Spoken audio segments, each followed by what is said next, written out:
prescription glasses and other assistive devices such as wheelchairs and crutches. Palawakin nyo rin po ang mga libreng gamot at padiliin nyo po ang access sa mga ito. Maaari nyo rin po makover ang emergency outpatient services, pati na rin po ang pagpapalawak sa maternity care packages. Isa pang polisiya na sana pag-aralan nyo lang mabuti. Please lang. PhilHealth, nakikinig ba kayo, Attorney Santos? Kindly. Yes, Mr. Ito Chairperson. pong emergency outpatient services. Di ba, pag outpatient, hindi kino-cover ng PhilHealth? Bakit hindi nyo ito i-cover? Napapansin ko, kailangan i-admit muna ng isang araw para i-cover ng PhilHealth. Mas gastos yun. Kasi magbabayad sila sa kwarto. Ba't hindi nyo i-cover yung kadalasan minor cases? Baka pwede nyo pag-aralan itong pulisiyang ito. Marami pong pupunta sa ospital na hindi na-admit, sasabihin ng doktor. Di naman kailangan i-admit. Dahil kaya naman outpatient. Pero hindi sasagutin ng PhilHealth. Ang sasabihin, magpa-admit ka muna para sagutin ng PhilHealth. Mas gasto sa kwarto yun. Ba't hindi nyo nalang gamitin yung pambayad sa kwarto? I-cover nyo na lang yung gamot. I-cover nyo na lang yung pagkalan sa ospital. Bakit ganun? Klaseng pulisiya yan.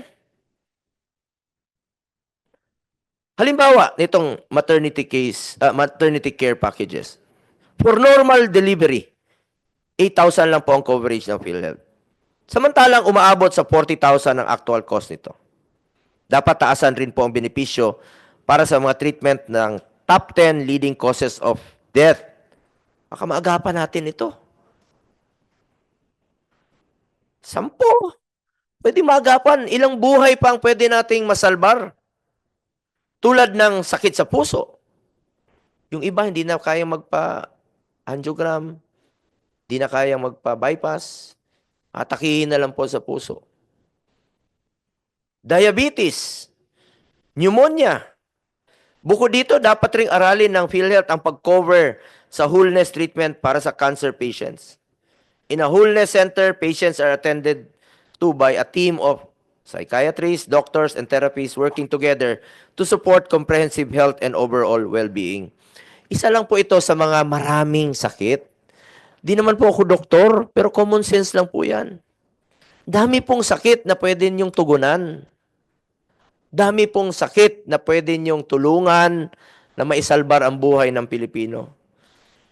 Isa pang mahalagang may pagpabuti natin ay ang pagpapalakas ng mga information campaign para magkaroon po ng masapat na impormasyon ang mga Pilipino sa mga makukuhang serbisyo sa PhilHealth kung paano nila makukuha ang mga serbisyong ito. Kung kaya nyo nga, maglagay ng billboard dyan na may mukha ninyo. Ilagay nyo yung mga benepisyo. Sa totoo lang po, tinutulungan namin kayo, imbis na patulugin ang pondo, gamitin nyo po ito at mag-isip ng iba pang benepisyo na mapapakinabangan po ng Pilipino. Ngayon, ihingi kayo ng subsidy for 2025. Sobra naman yung pondo ninyo. Ano kayo, bangko? PhilHealth nga eh. Para sa health to save lives. Kaya nga po tinututulan natin ang pag-transfer ng PhilHealth funds sa National Treasury dahil ang PhilHealth po ay para sa health.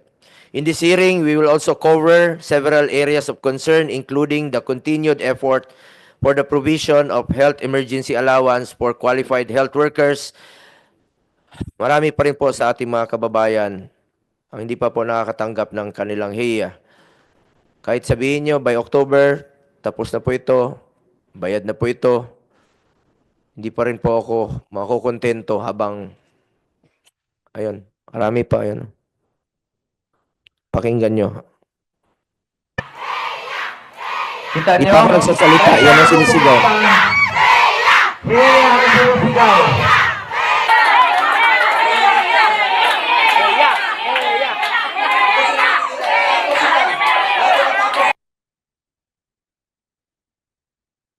You know? Luna, Isabela, Dasmariñas, Cavite. Anyway, bigyan nun natin ng pagkakataon ng DOH na sagutin po ito dahil ang pinangako nila before October ends ay matutugunan na po ito.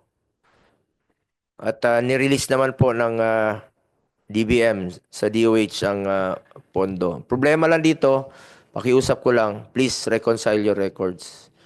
Yung mga validated at qualified naman po, pakiusap ko lang po sa inyo. Balikan nyo po ito, Yusek Bravo, Sec Domingo. Yun naman ang pinangako ninyo ni Sec Herbosa. We will also further push for better health infrastructure in communities, such as the establishment of super health centers, which we advocated for, and proper implementation of the regional specialty centers law, which we principally sponsored.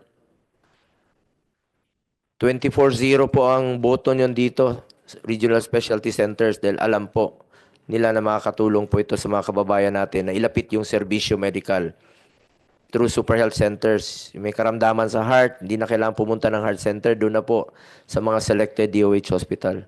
Suportahan niyo po ito, kaya natin isinabatas ito para tuloy-tuloy po ang pagpapalawak ng mga specialty centers all over the country. We will also discuss 12 measures that aim to establish and upgrade new public hospitals. Sa kaikot ko po sa buong Pilipinas, marami pong mga hospital, kulang talagang hospital beds, kulang talagang pasilidad, kulang talaga yung infrastructures. Isang kama, 2 pasyente. Paano gagaling yung pasyente kung ganun po ang kanilang kinatatayuan? We shall also seek updates on the medical assistance program of the government in line with Republic Act 11463 or the Malasakit Centers Act. Parte po ng Malasakit Center ang PhilHealth, at kung hindi kaya ng PhilHealth sagutin ang gastusin sa ospital, lumalapit po ang mga pasyenteng walang pambayad sa mga medical assistance program ng gobyerno. Kaya importante po ang ginagampanan rin po ng ating DOH dito through MAIP program. Sana po'y wag naman po kayong umasa lahat sa MAIP. Kung tataasan nyo po ang inyong case rates, benefit packages, kung mas masasagot nyo ang hospital billing through PhilHealth, malaking tulong po yan sa ibang ahensya na pwede pa nilang paggagamitan po sa iba pang mga pasyente. Huwag nyo masyadong iasa sa DOH, sa DSWD, sa PCSO, dahil limitado rin po ang kanilang resources. Dapat po'y magtulungan kayo para ma-attain po natin itong pinaka-lesser na po na babayaran ng pasyente. Sana yung mga mahirap nating kababayan ay wala na sanang babayaran sa pagpapa-hospital. Ang layunin naman po ng Malasakit Center, batas po yan. It's a one-stop shop.